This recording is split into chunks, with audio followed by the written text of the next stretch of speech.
Hello, welcome back to the Union Chronicle. Tom West here, your PEA president, on this hot and thundery afternoon with a bunch of news for you, and a huge email too. So there's lots of information in there. Please skim through it, get what you need, and get back with me if you've got any questions. First of all, yesterday we held our last AR meeting of the month, and we discussed a couple of very important things. One of most interest to everybody, of course, is the new salary schedule. And rather than present that on a Union Chronicle, what we did is we spent a lot of time with ARs yesterday. They were given a PowerPoint, and they will be holding 10-minute meetings with the PEA staff at your building to get that information out. They've got the answers to the questions you need, and if they don't, they know where to find us. So I'm very happy that we've got that enormous task finished. Second thing, we had yesterday's AR meeting constituted our meeting of the corporation, which is required by our documents. The ARs voted to recommend that you, the members, please consider passing two amendments to the Articles of Confederation. The big one is to make it so that the exec board size could be flexible, changing it from the current 5 members at large to from at least 3 to up to 7 members. And the second little change is getting rid of a footnote that isn't applicable anymore. So look in the next few days for a SurveyMonkey link to cast your yes vote for those recommended changes. The articles do call for that vote to be a 2/3 majority of those voting. And then also, I'll include in this email the survey link for our What Do You Need When You Come Back to School in the Fall survey. We've got several hundred folks that have taken that already, but if you haven't taken it, please take it. It would be great if we could submit results to the district knowing that just about every one of the PEA members had chimed in on that. So look for that.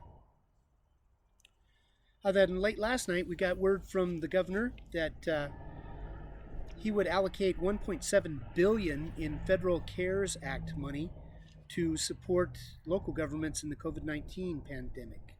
So that will include about $500 million for local school districts.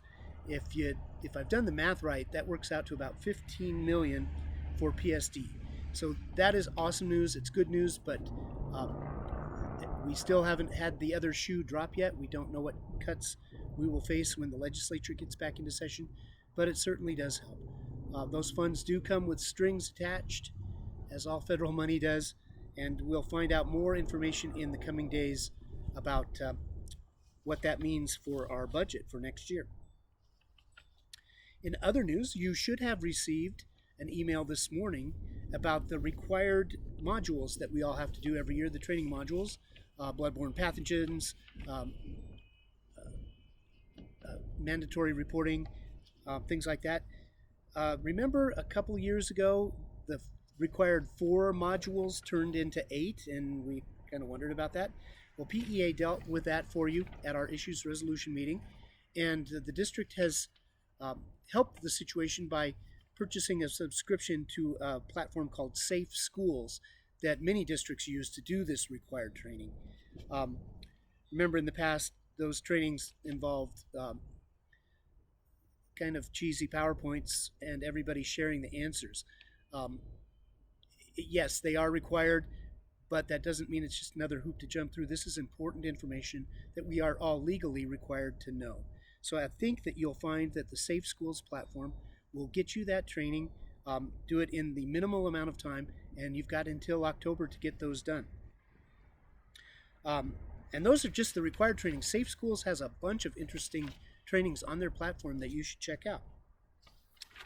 What else for you? I've included the most recent 54321 communication from CEA. It's got lots of information in it about what's going on at the state level regarding the coming opening of the legislative session. Also, starting here in just a few minutes is a town hall with Jenna Griswold, our Secretary of State. One of the big things at the CEA level is getting Initiative 271 on the ballot.